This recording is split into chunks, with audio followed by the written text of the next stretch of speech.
नमस्कार मित्रांनो. संपूर्ण जगाला हादरवून सोडणारी परिस्थिती सध्या निर्माण झालीय. इराण आणि अमेरिका यांच्यातील तणाव शिगेला पोहोचलाय. यामध्ये इस्रायल सुद्धा सहभागी झाल्याने परिस्थिती आणखी गंभीर बनलीय. हा संघर्ष तिसऱ्या महायुद्धाची सुरुवात तर नाही ना? भारतावर याचा काय परिणाम होणार? तेल, सोने आणि शेअर मार्केट कोसळणार का?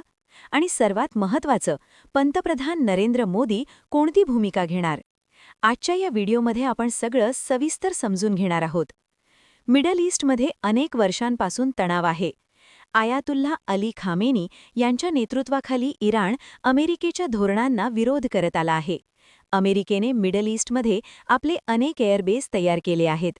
Qatar, Bahrain, UAE, Saudi Arabia यांसारख्या देशांमध्ये अमेरिकन सैन्य तैनात आहे. इराणचा आरोप आहे की अमेरिका त्यांना चारही बाजूंनी वेढत आहे. दुबई आणि कतारचं टार्गेट का? दुबई हे जागतिक व्यापार आणि विमान वाहतुकीचं केंद्र आहे. बुर्ज खलिफा आणि बुर्ज अल अरब सारखी ठिकाणं आंतरराष्ट्रीय महत्त्वाची आहेत.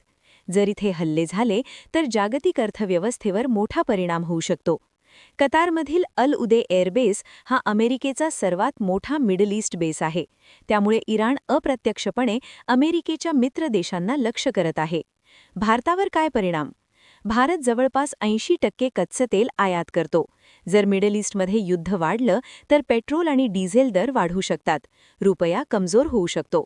शेअर मार्केटमध्ये मोठी घसरण होऊ शकते. सोन्याच्या किमती वाढू शकतात. इतिहास सांगतो की जेव्हा युद्ध होतं तेव्हा गुंतवणूकदार सुरक्षित गुंतवणूक शोधतात. त्यामुळे सोनं सेफ हेवन बनतं. युद्ध लांबलं तर सोनं 10 ते 20% वाढू शकतं. इतर देश कोणाच्या बाजूने? सौदी अरेबिया आणि UAE अमेरिकेच्या जवळ. रशिया आणि चीन इराणकडे झुकलेले.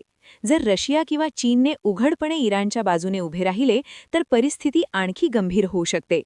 भारतासाठी सर्वात मोठं आव्हान. भारत दोन्ही देशांसोबत संबंध ठेवतो. पंतप्रधान नरेंद्र मोदी यांच्यासमोर मोठा राजनैतिक आव्हान आहे. अमेरिकेशी स्ट्रॅटेजिक भागीदारी, इराणकडून तेल, इस्रायलसोबत डिफेन्स सहकार्य. भारत तटस्थ राहण्याची शक्यता जास्त. मित्रांनो, आता सर्वात मोठा प्रश्न, ही तिसऱ्या महायुद्धाची सुरुवात आहे का? तिसऱ्या महायुद्धाची शक्यता? सध्या परिस्थिती गंभीर आहे, पण थेट जागतिक युद्ध होण्याची शक्यता अजूनही कमी आहे. कारण मोठ्या देशांना माहिती आहे की पूर्ण युद्ध म्हणजे आर्थिक विनाश. शांततेचा मार्ग आहे का? जगातील अनेक देश संयुक्त राष्ट्रांकडे पाहत आहेत. जर मध्यस्थी झाली तर तात्पुरता वयुद्धविराम, निर्बंध, चर्चा हे शक्य आहे. भारताने काय करावे? तेलाचा साठा वाढवणे, रुपयाची स्थिरता राखणे, आयात पर्याय वाढवणे, नागरिकांना घाबरवू न देणे. सरकार आधीच स्ट्रॅटेजिक ऑइल रिझर्व्ह वाढवत आहे. सामान्य नागरिकांनी काय करावे? अफवांवर विश्वास ठेवू नका. घाईघाईमध्ये गुंतवणूक निर्णय घेऊ नका. सोने किंवा शेअर्स घाबरून विकू नका. अधिकृत बातम्यांवर विश्वास ठेवा. परिस्थिती गंभीर आहे. आर्थिक परिणाम नक्की होतील, पण तिसरं महायुद्ध त्वरित होईल असं निश्चित नाही. भारत संतुलित आणि शांतपूर्ण भूमिका घेण्याची शक्यता. पुढील 7 दिवस अत्यंत महत्त्वाचे ठरणार आहेत. जर तुम्हाला अशी सखोल विश्लेषणात्मक माहिती हवी असेल तर आमच्या चॅनलला लगेच सबस्क्राईब करा. तुमचं मत काय? तिसरं महायुद्ध होईल की शांतता करार होईल? कॉमेंटमध्ये नक्की लिहा. धन्यवाद.